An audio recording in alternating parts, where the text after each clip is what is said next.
Good afternoon, Keyways and Dom Moves and so people. Professor Melly Mill here in the lab. Hoping you guys are having a fantastic day as we sit in our respective places and spaces, quarantining, and hopefully we're following those directions because this is a silent war and it's definitely targeting people of color, black people, brown people, and other people of color. But you see these people, Anglo-Saxons, they're out and they're whining and crying because they need to be out and about. And that's only because they don't care about you. They don't give a damn about you, because if they did, they'll know that this thing is harmful to you. But they don't want to adhere to that. All they're caring about is being part of this Donald Trump thing, whatever that is. It's nuts. But anyway, that's not what I'm here for today. So let me talk about myself. And I will get into a little bit of Turtle.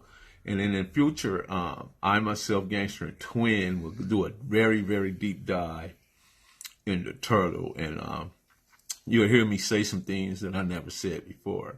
And I'm not going to, well, I will speak a little bit on it, but I won't give up too much on that today. Okay, grew up in a two-parent home, taught right from wrong, knew right from wrong. My parents set a very good, positive example. They were good working people, middle class. They bought a home.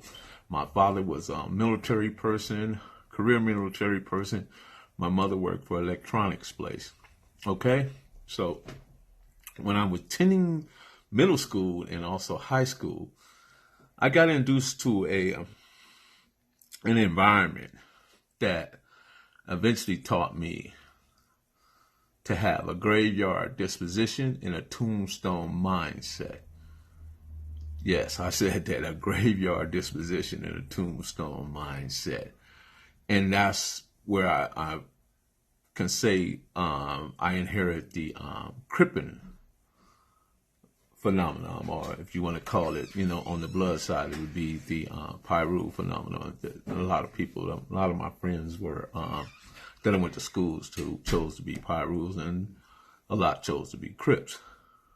And I think we all were targeted in this, whatever you chose to be, right or left, as far as that go. But the game of Crippen, when I'm leading, I'm Raymond Washington. When I'm fighting, I'm Killer Wayne. And when I'm in negotiation, I'm Donald Duck Norwood. When I'm in Compton and the Grandies in the Stronghold, I'm Mac Thomas. And when I need strength and I'm showing how strong I am, I'm Stanley Tookie Williams.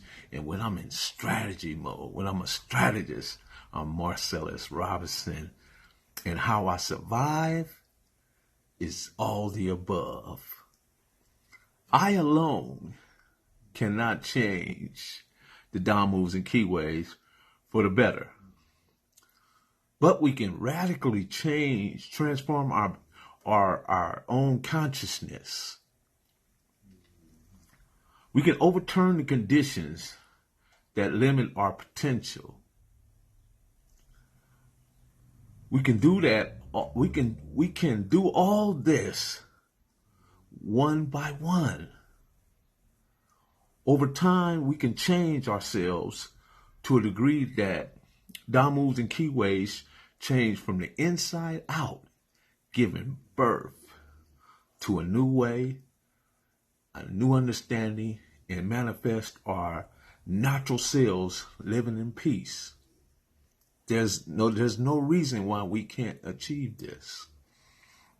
Freeing ourselves from ancestral trauma, mastering our soul's lessons, cultivating space for abundant flow that we are and we need is right now. We need to do this. We need to move on this, and we need to move on this quickly. We cannot continue in the path that we're on.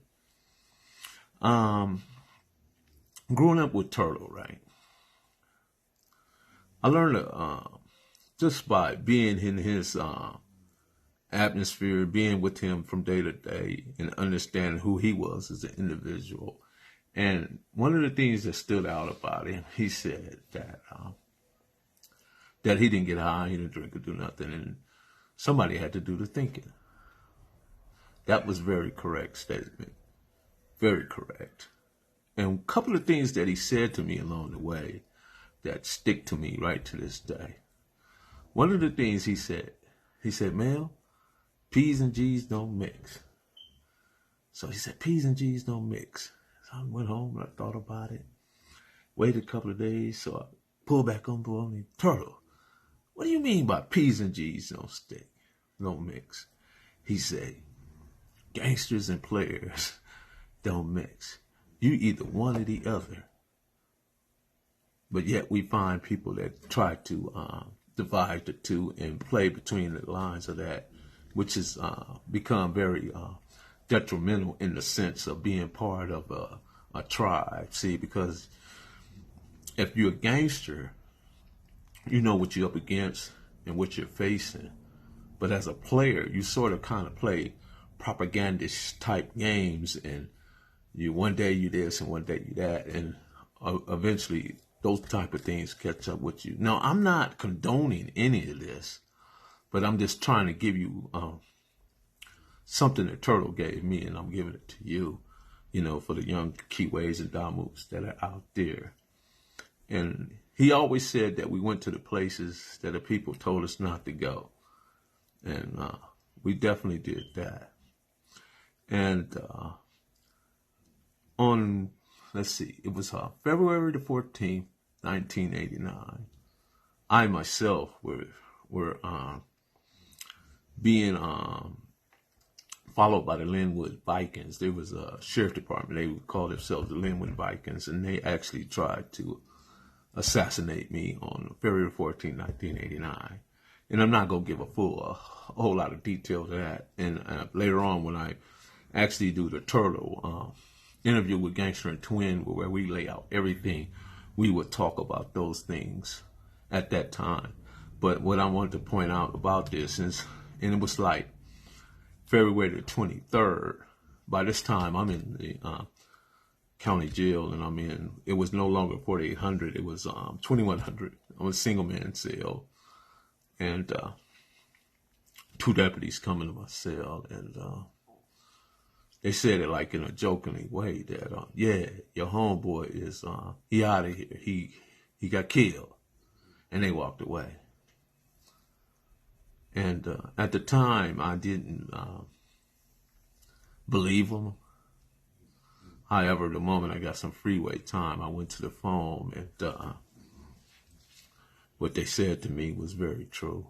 And I was hurt by it, and didn't know how to take it at that time. And but I learned to live with it and deal with it. And as time grew on, I just went back on everything that me and him ever talked about, everything he ever done, and just some of the ways he approached life.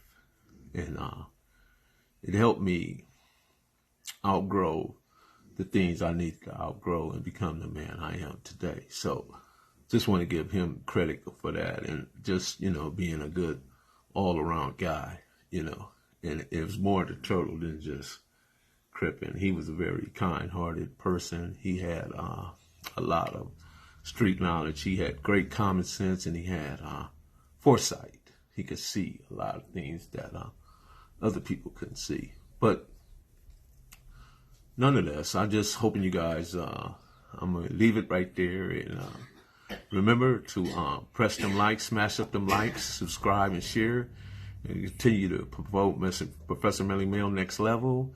And as time go by, I will get into a deeper dive into interviewing, and also interviewing some people that it's quite interesting when it comes to this gangbang phenomena.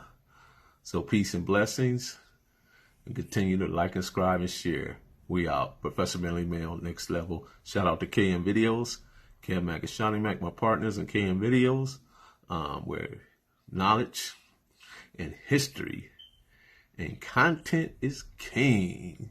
We're out.